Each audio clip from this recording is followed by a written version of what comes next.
Quasiment 19h sur CNews. Merci d'être avec nous pour Face à Philippe de Villiers. Cher Philippe, bonsoir. Bonsoir Elliot, bonsoir Geoffroy. Geoffroy Lejeune est avec nous comme chaque vendredi. Depuis les élections municipales, on parle matin, midi et soir de cette fameuse Nouvelle-France. Chacun y va de sa définition. Quelle est votre définition de la Nouvelle-France, Philippe ? Alors d'abord, c'est une escroquerie sémantique. Puisqu'il y a encore le mot France, alors que c'est l'anti-France, la post-France. Ils détestent la France et ils veulent qu'on la déteste. Mais allons-y quand même, puisqu'ils ont adopté le terme et qu'il est repris par la presse. Alors d'abord, la première caractéristique de la définition, c'est qu'elle intègre l'idée que s'il y a une nouvelle France, il y a une ancienne. Elle la désigne du doigt, l'ancienne. L'ancienne France vieillissante, l'ancienne France phallocratique, l'ancienne France rurale, l'ancienne France hétéronormée. Ensuite, cette ancienne France, il la désigne comme étant stérile, alors que la leur est prolifique. En effet, ils reprennent à leur compte la phrase de Boumedienne « L'enfantement est le djihad des femmes ». Et c'est là tout le danger de cette fameuse Nouvelle-France, c'est qu'en fait, avec le no-kid, la Macronie la France ne fait plus d'enfants.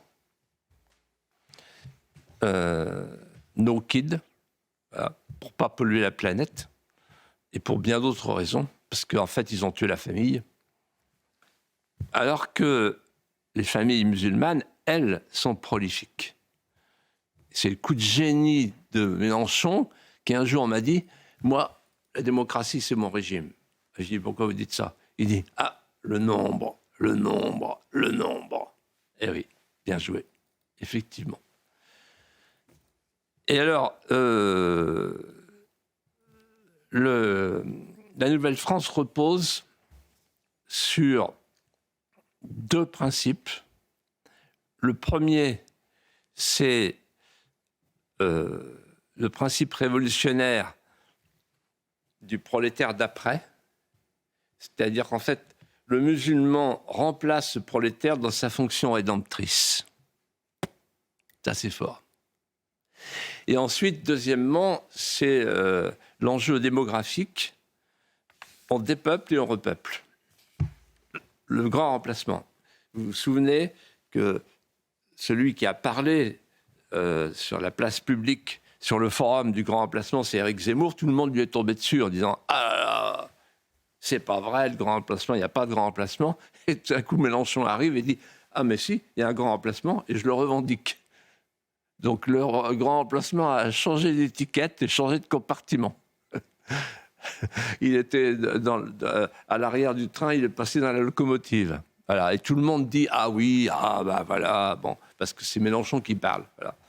Et il y a quelqu'un qui a très bien vu tout ça, c'est François Ruffin, qui a dit en fait la vision globale de Mélenchon, c'est pas une vision sociale, les petits, les travailleurs, ça c'est une vision spatiale, les quartiers, les métropoles contre la ruralité, et même il dit raciale, en dressant des murs. Et il dit, en fait, Mélenchon dresse la France des tours contre la France des bourgs. Et si vous me permettez d'embrasser 1500 ans d'histoire en 4 phrases, pour bien situer ce que veut dire la Nouvelle-France, je vous dirai ceci. Il y a eu l'ancienne France, qui a été grand remplacée par la France nouvelle. C'est ainsi qu'elle s'appelait. C'était le mot de Marat, c'était le mot de Robespierre. La France nouvelle. Tabula rasa. Donc l'ancienne France a été grand remplacée par la France nouvelle. La France nouvelle, au XIXe siècle, s'est appelée, sous la plume de Chateaubriand, la nouvelle ancienne France, très attaquée par la gauche progressiste. Cette nouvelle ancienne France, elle a été grand remplacée quand elle est morte à Maastricht. Pourquoi je dis grand remplacée ? Parce qu'il y a eu un nouveau changement de souverain. Le premier souverain, c'était le roi, l'ancienne France. Le deuxième souverain, la France nouvelle, c'était le peuple souverain. Puis le peuple souverain a été liquidé et transféré, sans que personne ne dise rien, à Maastricht. Cette nouvelle ancienne France est morte comme d'Artagnan sous les murs de Maastricht, puisque le souverain a encore changé. Maintenant, le souverain, c'est plus le peuple, c'est la technocratie de marché. Et puis voilà que la nouvelle ancienne France est en voie d'être remplacée par la nouvelle France. Et ce que je vous prédis, Eliott, Geoffroy, mais ça fera l'objet d'un chapitre nouveau. Il faudra qu'on traite. Je pense, pour des raisons que je voudrais vous expliquer, que cette nouvelle France ne durera pas longtemps et qu'elle sera grand remplacée par la France de toujours. L'économie mondiale, Philippe de Villiers, fait justement face à un choc, et vous en avez parlé, conjoncturel, suite à la fermeture du détroit d'Ormuz. Les prix des hydrocarbures s'envolent, les Français se plaignent de ce qu'on pourrait appeler un véritable nœud coulon sur le pouvoir d'achat. CNews, d'ailleurs, hier, a proposé un documentaire inédit sur ces Français qui travaillent, mais ne parviennent pas à joindre les deux bouts, Philippe de Villiers. Marine, par exemple, et on va le découvrir ensemble, travaille dans un bar à salade en Alsace. Elle est maman de 2 enfants. Elle gagne moins de 900 € par mois et elle ne peut plus faire le plein. Illustration de cette France qui est à l'euro près. Anaïs, c'est encore des couverts à laver. Faut que je me dépêche parce que l'heure, elle tourne. Il est 14h30. Marine termine sa journée de travail. Avant de récupérer ses enfants à la garderie, elle fait les courses avec son nouveau compagnon. Et j'achète pas beaucoup de trucs. Calculatrice en main, Ok. chaque euro compte. Donc là, faut pas que je dépasse 20 € en général. Donc là, je suis à 20,86. Elle traque les prix et renonce à de nombreux plaisirs pour faire passer ses enfants avant tout. À mes enfants, je fais des repas. Et moi, le soir, je prends juste des trucs pas trop chers, genre pain de mie, jambon, tu vois. Le moment qu'on adore, on va à la caisse. Non, mais aujourd'hui, c'était une journée angoissante. Je suis allée à la station et à la caisse. Donc là, 20 €, oui, je les dépasse un petit peu. 1,57 € en plus, mais bon, écoute, c'est comme ça que je te dise. Merci, mon patron. À bientôt, au revoir. Et quelques heures plus tôt, elle était allée à la station essence et elle voulait faire, non pas un plein, mais mettre 20 € d'essence. Et sa carte bleue a été refusée. Geoffroy Lejeune. Philippe, face à ces situations qui se multiplient pour de nombreux Français, comment jugez-vous la réponse du gouvernement et est-ce qu'elle vous paraît à la hauteur des enjeux ? La réponse du gouvernement, elle me rappelle un mot que vous connaissez bien, qui est magnifique. Le mot de Gorbatchev avant de mourir. La France est le seul pays communiste qui a réussi. Et je vais essayer de vous le démontrer en quelques instants, en quelques phrases. Hélas, j'ai vu ce reportage hier soir sur CNews qui était splendide, remarquable, très émouvant, terrifiant. Aujourd'hui, la France est structurellement appauvrie. Dimanche soir, j'ai regardé votre émission, remarquable comme d'habitude. Vous aviez Marc Touati, le brillant économiste. Et il a dit ceci, qui résume tout. Emmanuel Macron a ajouté 1 300 milliards à la dette publique. Pendant ce temps-là, on a fait 800 milliards de PIB. Vous faites la différence, 500 milliards. Tout est dit. Et pendant ce temps-là, on a une charge de la dette, qui est un budget en soi maintenant, qui est l'équivalent de l'éducation nationale. Je crois que c'est 64 milliards cette année. Et pendant ce temps-là, les charges de fonctionnement pour faire tourner la machine administrative ont augmenté de 24%. Bon. Je dis la France est structurellement appauvrie. Les Français sont structurellement appauvris. Et on peut prendre une métaphore que je connais bien pour l'avoir vécue. Pendant les 30 Glorieuses, le pouvoir d'achat doublait tous les 15 ans. Depuis les 30 Piteuses, pour parler comme Nicolas Bavrez, le pouvoir d'achat double tous les 80 ans. En d'autres termes, le pouvoir d'achat stagne ou régresse. En ce moment, il régresse, comme Marine l'a fait remarquer dans le reportage. Alors, vous me direz, c'est bien gentil tout ça, mais alors vous avez une solution? Oui. La solution, c'est de baisser les taxes et les impôts. Ça suppose qu'on sorte de l'Union européenne, puisque l'Union européenne nous interdit de baisser la TVA. Les Espagnols le savent. Ils ont essayé, ils ont été immédiatement repris par la Commission de Bruxelles. Mais bon, on peut dire à Bruxelles, mêle-toi de tes oignons, l'impératrice de la norme. On est chez nous.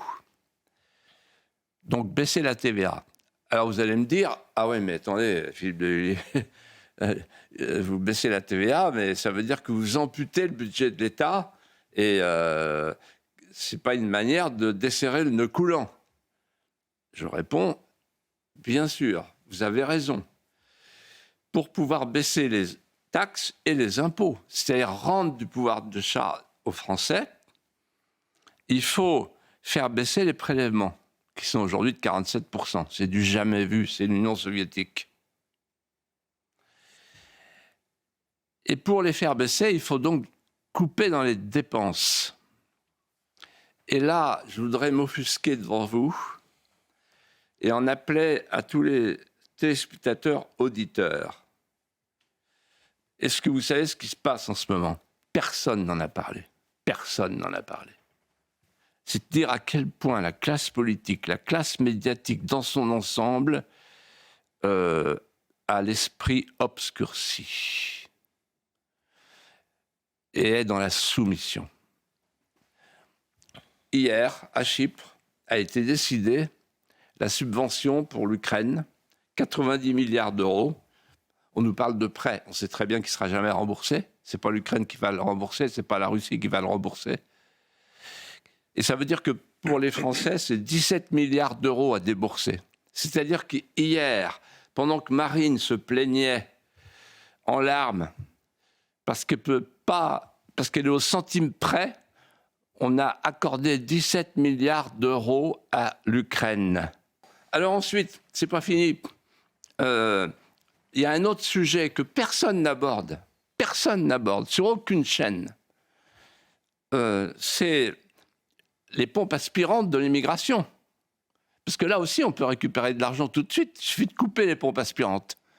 Bon, par exemple, ce qu'avait proposé Sarah Knafo, elle a fait le calcul, ancien membre de la Cour des comptes, et connaît son sujet. Si vous réservez du jour au lendemain les prestations sociales non contributives aux citoyens français, vous faites une économie de 14 milliards. Si vous arrêtez l'aide au développement, l'aide à l'Algérie, etc., tous les pays qui refusent de prendre leurs EQTF, vous faites une économie de 7 à 10 milliards. Si vous arrêtez la politique de la ville, qui est en fait une politique d'immigration compensatoire, 7 milliards. Si vous arrêtez l'AME, 1,3 milliard. L'AME, c'est l'aide médicale d'État pour les clandestins. Sachant qu'il y a énormément de Français, et j'en connais tout près de chez moi, qui ne peuvent plus se soigner. Ils n'ont plus les moyens de se soigner. Ils n'ont pas de couverture. Et on couvre les clandestins. Et on leur permet de venir se faire soigner et se faire installer des prothèses avec des oreilles artificielles, etc. Bon, j'ai vu ça dans la presse cette semaine. Et enfin, l'hébergement. Est-ce que vous vous rendez compte que la France héberge à ses frais les clandestins pendant des mois? Elle les héberge dans des hôtels. Et donc, ils sont blanchis, nourris, logés. Voilà. Alors, je m'arrête là, mais simplement pour dire aux hommes politiques, et aux journalistes, vous ne faites pas votre métier, vous avez la trouille, parce que en fait, tout le monde se maintient dans un ordre d'apparence. Vous voyez, tout le monde a peur, en fait. Tout le monde a peur des gilets jaunes, mais c'est pire que les gilets jaunes, ce qui va se passer. C'est un soulèvement, si on continue comme ça. Parce que, malheureusement, il n'y a pas assez de gens qui tirent la sonnette d'alarme comme moi, mais les gens, ils réfléchissent, ils voient bien la différence, ils voient bien ce qui est en train de se passer. Et je vais vous dire ce qui est en train de se passer, Elliot Geoffroy. Il y a une grande partie des Français qui voient son train de vie fixé par l'État. Vous avez 18 millions de retraités en France, 4 millions d'allocataires de minima sociaux. Vous avez 2 600 000 allocataires du chômage et vous avez 6 millions de fonctionnaires. Vous calculez, ça fait 52% des Français qui vivent éloignés de la société, de l'économie de marché et qui vivent de l'économie administrée. Voilà, tout est dit. Parlons à présent des conséquences économiques et notamment la capacité de la France à faire face à ces crises successives. Les Français paient au prix fort le renchérissement des hydrocarbures. La classe politique avoue son impuissance, ligotée par l'endettement accumulé depuis des années. Quoique, ce vendredi, Sébastien Lecornu a promis un paquet d'aides pour le mois de mai. Je vous propose d'écouter le Premier ministre sur le perron de l'hôtel de Matignon. J'ai donné cet après-midi justement instruction aux différents membres du gouvernement de préparer un prochain paquet d'aides pour le 1er mai précisément. Pour le mois de mai, on avait dit que nos aides étaient renouvelables avec toujours la même philosophie, un soutien à l'activité par filière. Vous avez en tête les agriculteurs, vous avez en tête les transporteurs, vous avez en tête les pêcheurs. Je souhaite même que pour certaines professions, on aille sans doute un peu plus loin parce que l'endurance devient difficile. Vous voyez les pêcheurs, certains commencent à verbaliser le fait que ça va devenir compliqué de ressortir en dépit de l'aide que nous avons déjà mis sur la table. Il y a un enjeu sur le BTP, globalement ce qu'on appelle le rouge, le GNR, sur lequel je souhaite que les ministres puissent faire des propositions. Le ministre Serge Papin d'ailleurs est ici, il va rencontrer, et j'ai demandé à l'ensemble des ministres de rencontrer les différents acteurs et les différentes filières. 19h16, on poursuit évidemment notre émission avec Philippe de Villiers et Geoffroy Lejeune. Geoffroy. Philippe, d'où vient selon vous l'incapacité du gouvernement à répondre aux urgences de la situation mondiale ? Ouais, ça vient du piège dans lequel la classe dirigeante s'est mise il y a 50 ans. Si oui, on peut faire un petit voyage pour vous répondre. En quelques étapes clés pour rafraîchir la mémoire de ceux qui ont connu cette période, qui ont plus de 50 ans, et pour dire aux jeunes gens, aux jeunes Français, regardez tout ce qu'il ne fallait pas faire et tout ce qu'ils ont fait. C'est terrible. Ça commence... Alors, en fait, j'ai envie de commencer autrement. J'ai envie de dire, en fait, on a perdu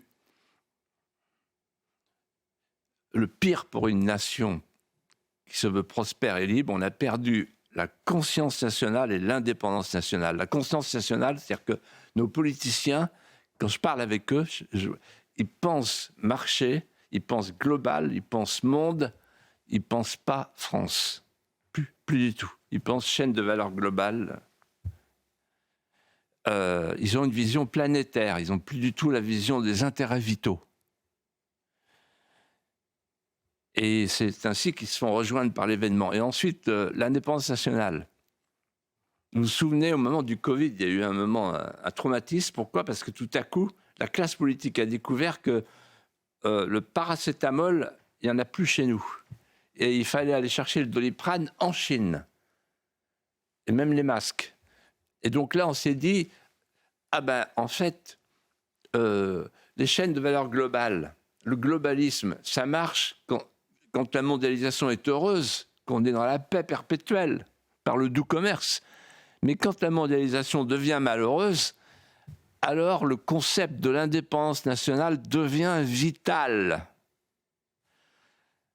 Alors maintenant, le petit voyage. Première étape, 1973. 1973, c'est le premier choc pétrolier. Pompidou répond avec fermeté le plan Messmer. Le plan Messmer, c'est quoi ? 54 ou 58 réacteurs et l'hydroélectricité, c'est-à-dire une une énergie pas chère, bon marché, et décarbonée déjà à l'époque. Ensuite, deuxième étape, la haute trahison, c'est 2011.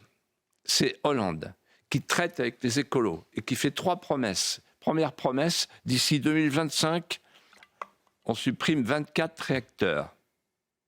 Deuxième promesse, le tout éolien.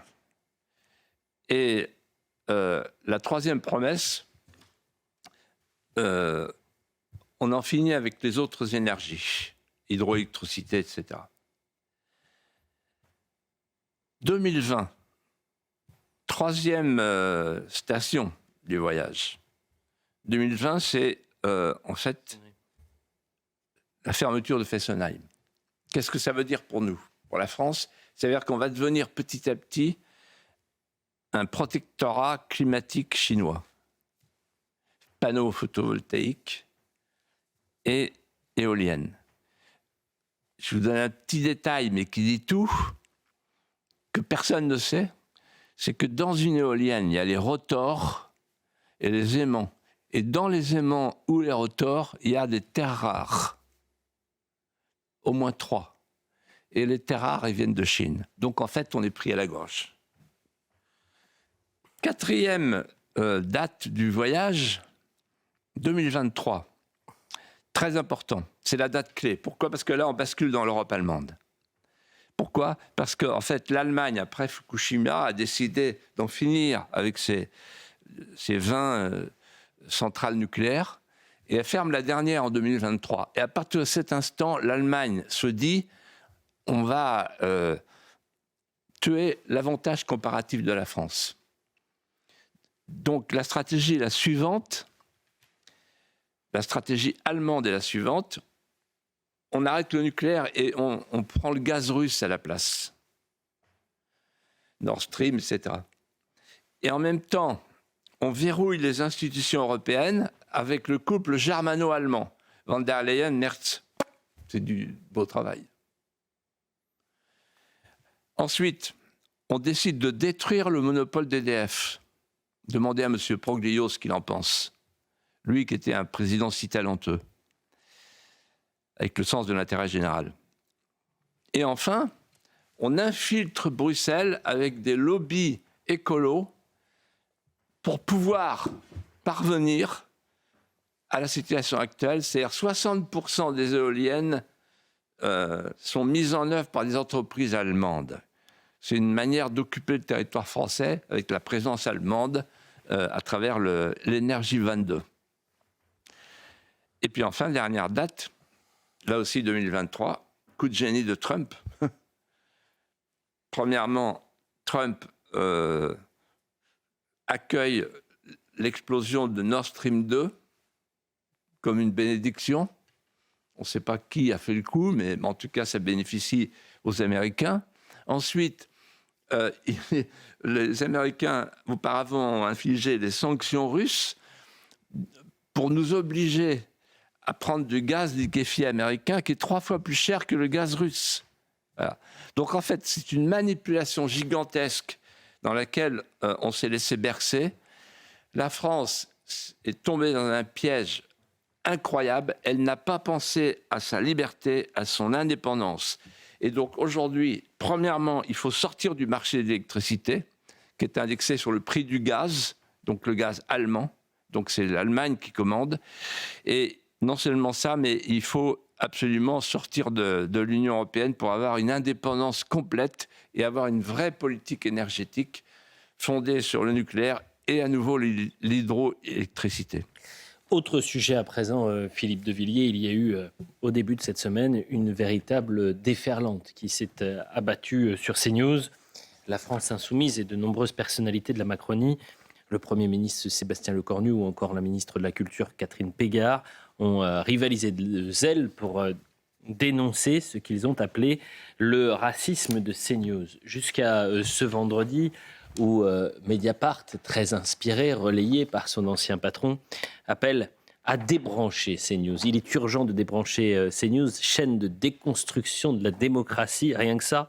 Il ne s'agit pas de l'interdire, mais de supprimer son autorisation de diffusion sur un bien public, la TNT, par non-respect de ses obligations. Geoffroy Lejeune.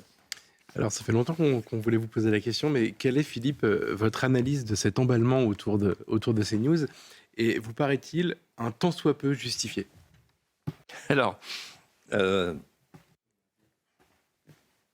connais bien Michel Onfray, très bien. Nous sommes amis, je l'aime beaucoup. Je le connais depuis longtemps. Faire passer Michel Onfray pour un raciste, non, c'est pas sérieux. Voilà, donc je réponds pas. Sur cette pluie d'insultes, j'ai pas de réponse. Seul le silence est grand, tout le reste est faiblesse. En revanche, ça m'a fait penser à ce que m'avait dit un jour François Furet, qui avait des attaches vendéennes que je connaissais bien, que j'ai eu l'occasion de rencontrer longuement sur le bicentenaire de la Révolution française. Et il m'a dit, nous sommes à la veille d'une entreprise de vitrification. Il tenait le mot de Staline. La vitrification. La vitrification, ça consiste à vous fixer au sol. Et ça marche. Ça marche encore mieux aujourd'hui que du temps de Staline. Et il m'avait développé les 4 armes de la vitrification. En devenir, me disait-il. On peut les passer en revue rapidement. La première arme de la vitrification, qu'on connaît bien ici, c'est la fascisation. Alors là, c'est du Staline tout craché. C'est lui qui a inventé ce mot en disant qui est contre Staline et pour Hitler. Alors aujourd'hui, ça pose un problème puisqu'il n'y a plus Hitler ni Mussolini. Donc comment on fascise l'adversaire? On fascise tout adversaire qui se réclame d'une forme d'hétéronomie. C'est-à-dire, si je dis « je suis patriote », oh là, extrême droite. Si je dis « j'ai une conscience nationale », oh là, fasciste. Si je dis une famille, c'est un père et une mère, oh là, fasciste. Si je dis il faut rétablir l'autorité, oh là, fasciste, etc., etc. Donc toute hétéronomie dans la société est considérée comme une marque de fascisme. Alors le fascisme, cette dialectique fasciste-antifasciste, elle permet de disqualifier et elle permet de tuer, puisque c'est au nom de l'antifascisme que Quentin de Ranc a été tué. Et là, on a vu la force de l'excuse absolutoire. Oui, mais d'accord, il est mort, d'accord, ben, on peut le regretter, mais c'était quand même un fasciste. Ah bon, d'accord, ah oui. Bon. Et donc, l'excuse absolutoire qui devient la victimisation accusatoire. Donc, c'est l'antifasciste qui est la victime et le fasciste qui est toujours le coupable. Deuxièmement, l'islamophobie, inventée par Khomeini au moment de la fatwa Salman Rushdie, qui recommande à tous les Occidentaux d'utiliser cette arme, l'islamophobie. L'islamophobie, c'est non seulement toute critique des musulmans, mais toute critique de l'islam. C'est-à-dire, si vous critiquez les minarets, si vous critiquez le halal, si vous dites qu'il faut que on puisse serrer la main des femmes, si vous dites que les femmes peuvent aller dans un bistrot, si vous dites que vous êtes contre le voile des petites filles, etc., vous êtes islamophobe. Et donc le danger, c'est que là, on est sur un délire.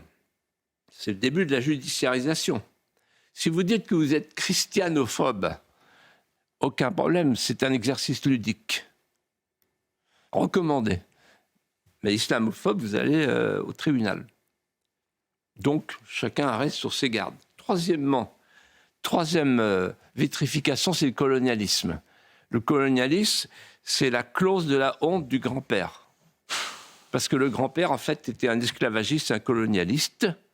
Et donc, c'est l'idée d'une mémoire pénitentielle infligée à chaque petit Français pour qu'il se taise et pour qu'il cesse de croire un seul instant que son pays vient de loin et vient de plus grand que lui.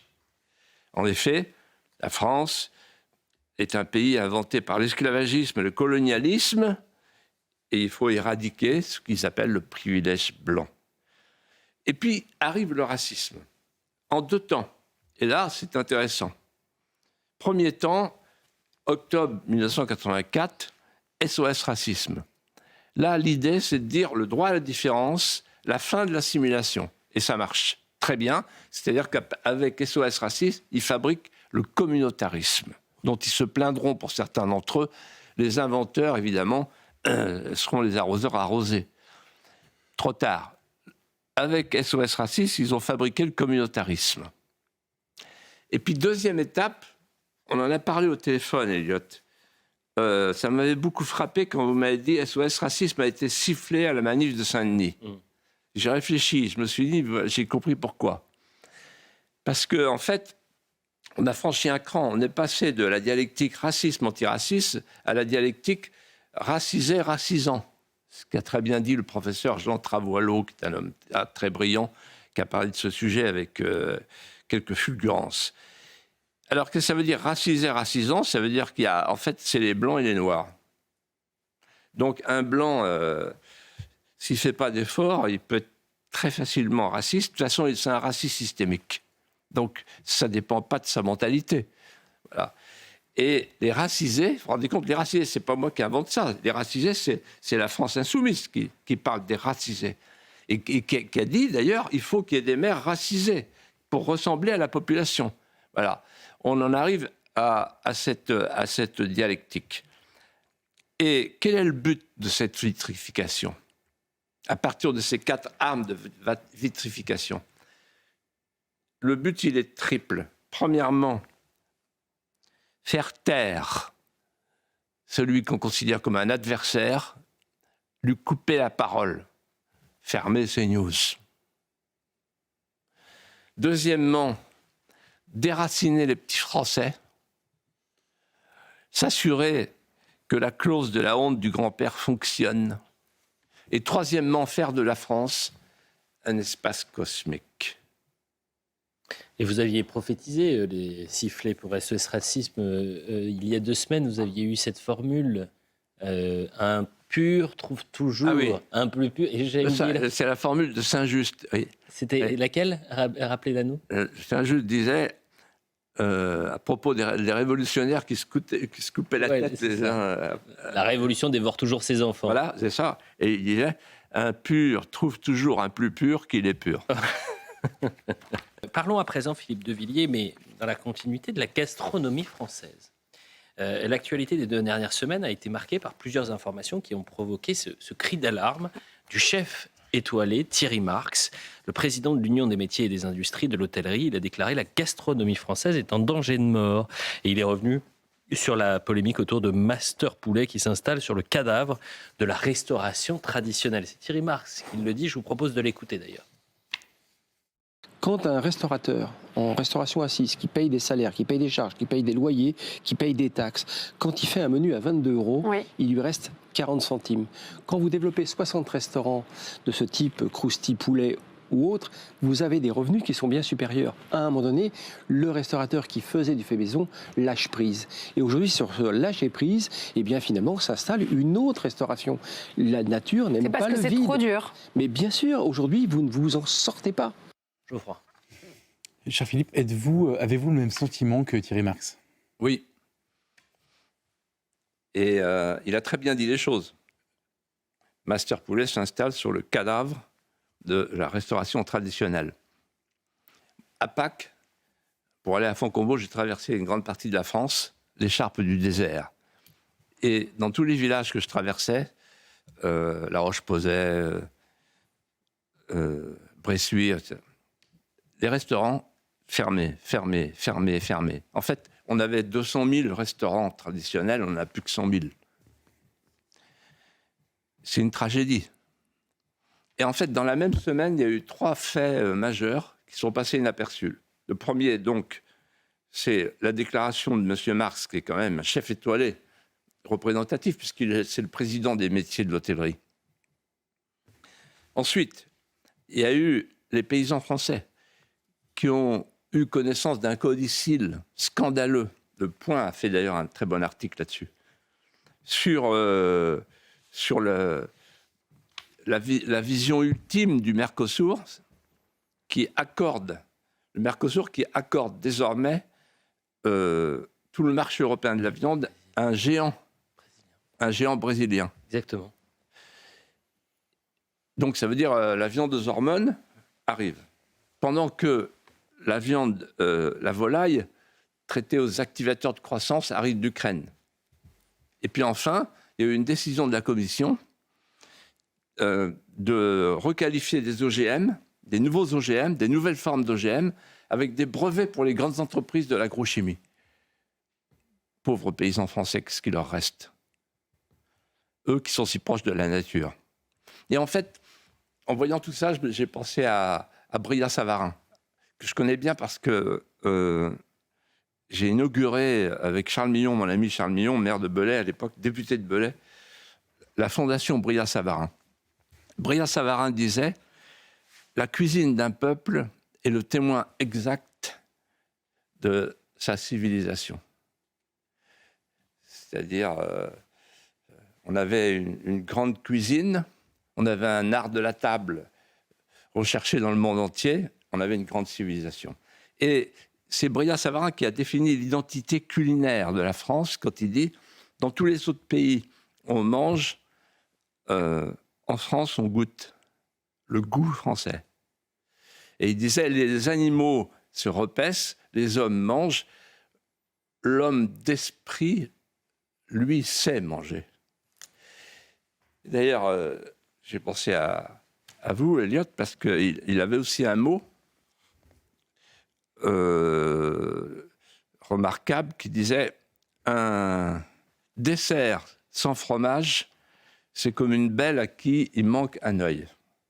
Voilà. Et donc, je prends des images qui peuvent toucher mon public sur ce plateau. Mais ce que vous ne savez peut-être pas, c'est qu'en fait, pendant longtemps, l'art culinaire à la française, la gastronomie française était un moyen de gouvernement. La preuve, Talleyrand, il va voir Louis XVIII et il lui dit, il part au congrès de Vienne, 1814-1815.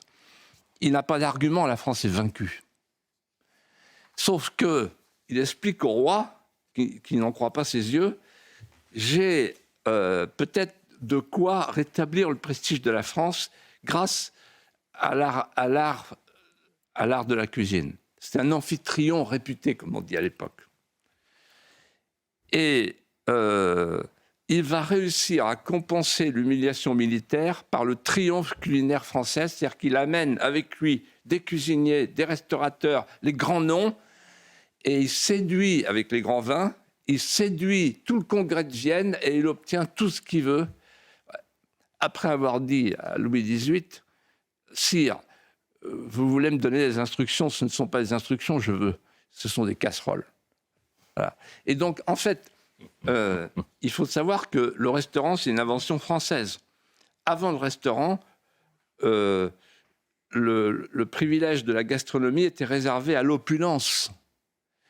Et depuis le restaurant à la française, c'est tout le public, c'est tout le peuple qui peut manger au restaurant et donc goûter à ce qu'on appelle la gastronomie française. Il y avait un dicton quand j'étais petit, qui n'était pas de Saint-Aignan. Pour une fois. qui était de mon instituteur, qui disait « Il n'est de bon bec que de France ». C'est magnifique. Revenons aux choses sérieuses, cher Philippe. C'est l'image de la semaine, du moins l'une des images, une image bouleversante, puisque le Festival de Cannes a été marqué, et on va le découvrir ensemble, par les larmes de Michael Paty, lors de la projection du film L'Abandon, sorti en salle mercredi, et retraçant les 11 derniers jours avant l'assassinat islamiste contre son frère et professeur d'histoire-géographie, Michael Paty. Geoffroy Lejeune. Cher Philippe, pourquoi, selon vous, ce film est-il d'intérêt public ? Parce que lorsque ce drame a eu lieu, il m'a semblé que toute la classe dirigeante prenait conscience du point de bascule. Et on nous expliquait, cette fois-ci, c'est fini. En rapport avec ce qui s'était passé avec le Bataclan, quelques années plus tôt. Cette fois-ci, c'est fini. Et en fait, il ne s'est rien passé. Ou plutôt, après, on a eu Dominique Bernard, un deuxième prof assassiné, et depuis, il ne s'est rien passé. Et non seulement il ne s'est rien passé, mais toute la classe politique a peur. Il faut dire qu'il faut faire très attention à ce qu'on dit, avec le fameux concept d'islamophobie. C'est la peur qui règne alors qu'on nous avait promis le courage naissant. C'est la peur qui règne et c'est l'islamisation qui progresse, qui avance, avec un plan mis en œuvre par les frères musulmans et qui est en train de nous gangréner. Il devait y avoir des collèges Samuel Paty. Il n'y a pas eu de collège Samuel Paty. Et je pense en cet instant aux larmes de Michael, sa sœur. Ce film est une sorte d'onguent sur la plaie. Mais pourquoi je dis que c'est d'intérêt public ? Parce qu'il faut que tous les Français aillent voir ce film et qu'ils en tirent la conclusion que la société française doit être sauvée de l'islamisme qui nous conduit tout droit, dans 30 ans, au califat. Philippe de Villiers, parlons littérature. Il nous reste 15 minutes. Le journal du dimanche a publié une tribune de Vincent Bolloré au sujet du départ de Grasset d'Olivier Nora, son directeur général, qui souhaitait publier le futur livre de Boualem-Sansal seulement à l'automne. Toute la presse mainstream s'est emparée du sujet. J'avais l'impression que qu'il y avait eu 1789 et qu'il y a eu la chute du mur de Berlin, et puis il y a eu le départ de Monsieur Nora. Je crois qu'on a une revue de presse, mais limitée, parce que vraiment, on n'avait pas le temps de tout mettre. Du Nouvel Obs, en passant par Libération, l'Humanité, j'aurais pu vous citer France Inter, France Info, bref, tout le monde.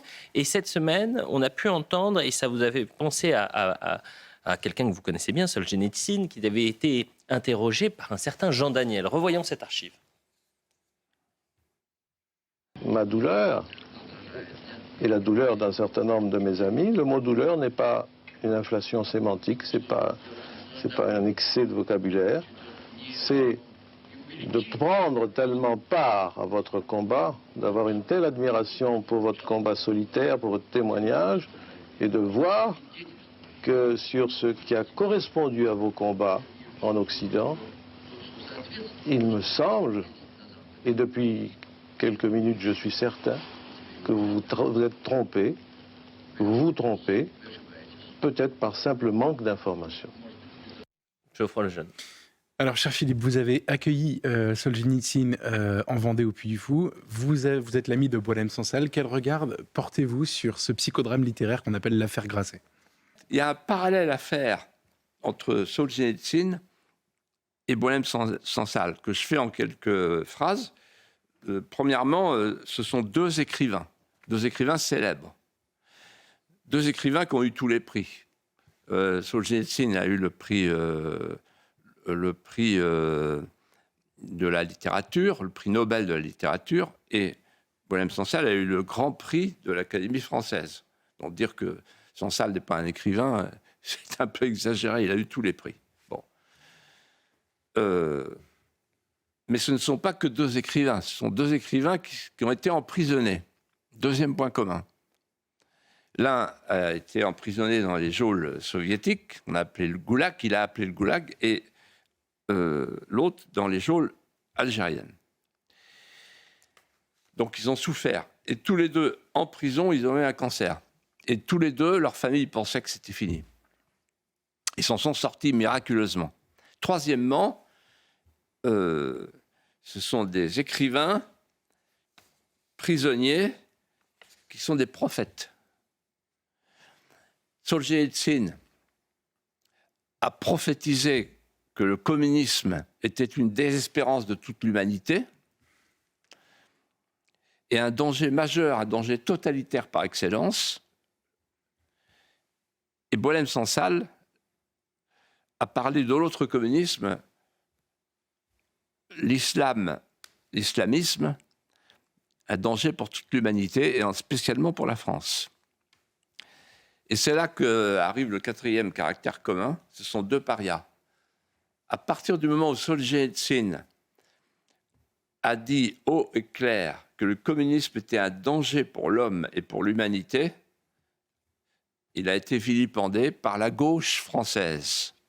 Jean Daniel, Nouvel Observateur, en disant non, c'est pas possible, il va trop loin. Et il l'appelait le moujik mystique. Et pareil pour Boualem Sansal. Boualem Sansal, tant qu'il était un écrivain algérien, on disait « Ah, quel écrivain !» Et maintenant qu'on dit écrivain français, voilà. Alors Boualem Sansal, en fait, c'est un amoureux de la langue française. C'est la preuve qu'on peut rentrer, quand on est français de désir, qu'on peut rentrer en France par la porte de la langue. Et je ne sais pas si vous vous souvenez de la photo que vous avez faite à la Rotonde. Et à un moment donné, il s'est arrêté et comme ça, il dit « Ah, la langue française !» 3 fois. Voilà, la langue française. Pour lui, la langue, c'est tout. Voilà. Et c'est un résistant. Je vous rappelle un fait qui apparaîtra dans son livre, mais qui m'a beaucoup marqué. Il m'a dit, tu comprends, il voulait me traiter comme un otage. Et j'aurais été libéré. Mais j'ai envoyé une lettre. J'ai dit, je ne veux pas être traité comme un otage. Non, moi, je suis un combattant. Je ne veux pas être libéré. Moi, je vais être libéré comme un combattant, pas comme un otage. Ça a de la gueule, quand même. Voilà, Sansal. Français de désir. Philippe de Villiers, dans l'actualité cette semaine, c'est l'histoire sans fin et ses violences urbaines après la victoire du Paris Saint-Germain en demi-finale de Ligue des Champions. Policiers blessés, mobilier incendié, des Français honnêtes également agressés dans leur véhicule. Du moins, leur véhicule a été saccagé. On dénombre 127 interpellations pour une centaine de gardés à vue. Et l'image, c'est celle de l'exposition de Yann Arthus Bertrand sur le vivre ensemble, là aussi saccagé dans la nuit de mercredi à jeudi, place de la Concorde. Il a lui-même fait une petite vidéo pour expliquer ce qui s'était passé. Regardez.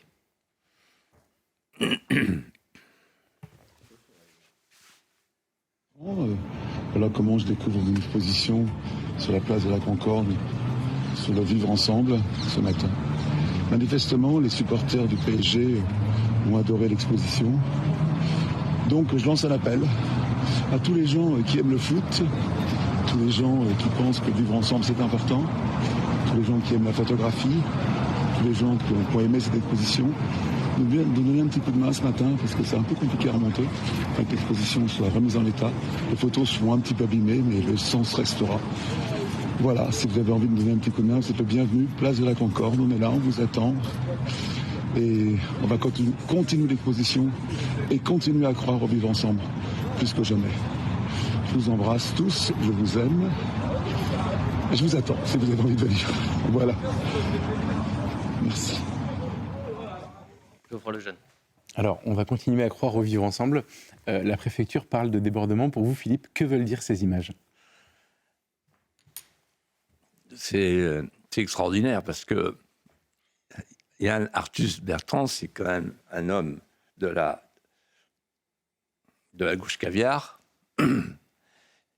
Et il fait partie de ces grands bourgeois de la Macronie qui parlent du vivre ensemble, qui voient le vivre ensemble détruit sous leurs yeux avec leurs œuvres et qui continuent à parler du vivre ensemble. C'est-à-dire qu'en fait, c'est très inquiétant. Ça veut dire qu'ils sont imperméables à l'expérience. Mais en fait, si vous me permettez, Elliot Geoffroy, de prendre de la hauteur sur votre question, j'ai écouté chez Laurence Ferrari avant-hier matin, Laurent Nunez. Et je me suis dit, au fond, il est très représentatif. Pourquoi ? Parce que il me rappelle la phrase de Bossuet, que vous connaissez tous, mais je la répète parce qu'elle est admirable. Dieu se moque de ceux qui déplorent les maux dont ils chérissent les causes. Et donc, en fait, il a abordé 3 sujets, Laurent Nunez. Et sur les 3 sujets, il a parlé des conséquences. Il aborde le sujet des teufeurs, Et il dit il faut réprimer, il faut sanctionner. Bon. Mais il ne se pose pas la question qu'on devrait se poser. D'où vient cette jeunesse décérébrée, déculturée, désarticulée?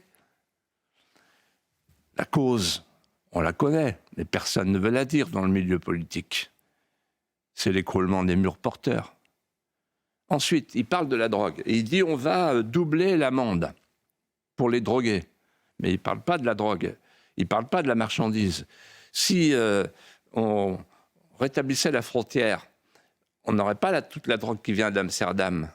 C'est ça la cause. En d'autres termes, il y a des consommateurs, mais il y a des producteurs, il y a des transporteurs, il y a des importateurs. C'est là qu'il faut frapper. Donc on frappe la conséquence, on ne frappe pas la cause. Et j'arrive à votre question. La question des débordements.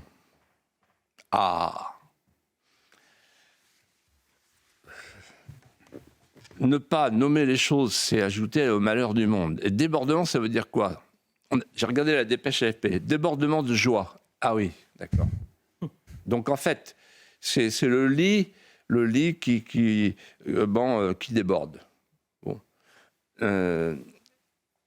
En fait, il faut appeler les choses par leur nom. Ce n'est pas des débordements qu'on a vus. Il suffit de voir les images. C'est une guérilla urbaine. Et donc, il faut chercher la cause. Et la cause, c'est évidemment la faillite du vivre ensemble, c'est-à-dire d'une politique qui, depuis 40 ans, 50 ans, nous coûte 200 milliards d'euros avec la politique de la ville, qui est un échec total, flagrant, sur lequel personne ne veut revenir. Parce que c'est ça qu'on a vu mercredi soir. Ensuite, la classe dirigeante ne veut pas regarder l'évidence. Elle ne veut pas qu'on dise la vérité. La vérité, c'est qu'on a changé de société. Par rapport à ma jeunesse, par rapport à mon enfance, je me souviens à l'arrivée sur les Champs-Élysées de l'AS Saint-Étienne, après la finale de Glasgow.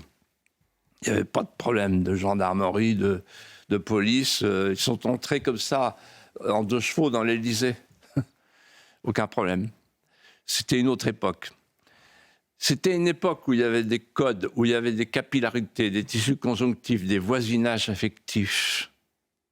On est passé de cette époque-là, de cette société-là, qui était une société homogène, à une société tribale, multifracturée, multiconflictuelle, une société de pré-guerre civile. Et ce que ne veut pas voir la classe dirigeante, c'est pire. Elle ne veut pas faire le lien, et d'ailleurs personne ne l'a fait depuis mercredi. Je vais être le premier. Parce que c'est trop dangereux. Alors allons-y. Elle ne veut pas faire le lien entre ces violences, ces émeutes, ces meutes et une politique migratoire massive depuis 50 ans qui nous a mis dans la situation où nous sommes aujourd'hui. C'est-à-dire un territoire, le territoire de France, qui est désormais l'apanage des bandes, des hordes, des racailles et du barbaricum. À plusieurs reprises d'ailleurs, en parlant de l'euthanasie, vous avez cité Claire Fourcade, qui est la présidente de la Société française d'accompagnement et de soins palliatifs. Il s'avère que Claire Fourcade vient de publier un ouvrage chez Fayard. Pierre Geoffroy. Alors Philippe, vous avez lu ce livre, Fin de vie, manuel de résistance de Claire Fourcade, et vous souhaitez vous adresser au président de la République. Oui, avant de m'adresser au président de la République, je voudrais saluer Claire Fourcade parce que nous disions en aparté, là, à l'instant, pendant qu'on passait ces images, qu'elle aura peut-être changé la donne. Oui. C'est une femme exceptionnelle. Moi qui fais mon admiration, le livre est exceptionnel et le combat qu'elle mène est exceptionnel. Et en fait, elle nous dit 2 choses essentielles. La première, qui a changé la donne au Sénat, qui va peut-être changer la donne à l'Assemblée. Elle nous dit, premièrement, les soignants sont de manière très majoritaire, presque unanime, pour dire « nous ne voulons pas de cette loi », c'est quand même très embêtant. Une loi qui est faite contre les soignants, alors qu'il s'agit du soin ultime, c'est-à-dire la mort administrée. Et deuxièmement, elle nous dit, je réponds à ceux qui ont peur de la mort, nous avons aujourd'hui, pour répondre à cette peur, les soins palliatifs. 20% seulement des Français peuvent en bénéficier, 20% des départements, et c'est là qu'il faut mettre le paquet. Et plutôt que de mettre 17 milliards pour aider un pays corrompu qui s'appelle l'Ukraine, on ferait mieux de mettre quelques milliards pour aider Claire Fourcade à développer les soins palliatifs. Vous souhaitez, Philippe de Villiers, adresser un message au président de la République. Oui. Quel est ce message ? Alors, je voudrais lui adresser le message suivant. Monsieur le Président, nous avons correspondu à une époque. Et je me souviens de votre lettre du 4 juillet 2019, dans laquelle vous me dites, entre les lignes, vous avez raison sur l'euthanasie. Cette lettre, je l'ai gardée précieusement. Elle est écrite à la main. Elle est bien écrite. Elle est solennelle. Elle est personnelle. Elle vient du fort intime. Donc, qu'est-ce qui vous est arrivé ? Est-ce que vous vous rendez compte de ce que vous êtes en train de faire, là ? En plus, c'est très serré. Ça va être très serré, de plus en plus serré. Ce n'est pas du tout le consensus que vous appelez de vos voeux devant la Grande Loge. Qu'est-ce que vous êtes en train de faire ? Vous êtes en train d'opérer un renversement, un basculement éthique, un renversement anthropologique majeur. Vous êtes en train de changer de code. Vous passez du code pénal au code de la santé publique, avec la non-assistance de personnes en danger. La non-assistance de personnes en danger aujourd'hui, c'est un crime. Et la non-assistance à personnes en danger, demain, sera une vertu morale, avec votre loi. Une vertu morale, familiale, civique. C'est intolérable. Renversement anthropologique. Mais ça va plus loin. C'est un retour en arrière, un bond en arrière de 25 siècles,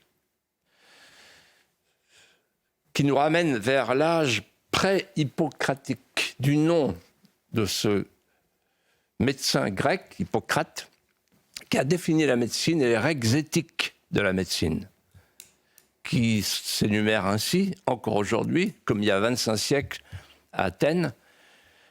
Premièrement, le soignant soigne. Ensuite, le médecin sauve. Et ensuite, la mort sur ordonnance ne peut pas être le prolongement du soin. D'autant plus, comme le dit Claire Fourcade magnifiquement dans son livre, la relation de soin entre le soignant et le soigné est une alliance asymétrique. C'est-à-dire qu'elle repose sur un acte de confiance ineffable. Cet acte de confiance ineffable ne peut pas supporter le soupçon. Comme l'a très bien dit le professeur Juvin, quand il a déclaré « Moi, quand j'entre dans la chambre d'un patient, il me regarde, il guette mes yeux, il guette mes mains. Et il se pose la question, que vient-il faire ? Mais demain, la question sera plus lourde encore. Que vient-il faire ? Me sauver ? Ou en finir ? Avec un calmant, il vient, ou avec une injection létale ? Donc, le crime de meurtre va devenir légal. Le crime de meurtre va devenir légal. Appelons les choses par leur nom. Qu'est-ce que ça veut dire ? Ça veut dire qu'on pourra tuer son parent, qu'on pourra tuer son enfant, qu'on pourra tuer son patient. Et ça change tout. Un grand merci Philippe de Villiers. Rendez-vous évidemment la semaine prochaine. Merci à vous Geoffroy Lejeune. Dans un instant, c'est l'heure des pros 2. À tout de suite pour l'heure des pros. Restez avec nous.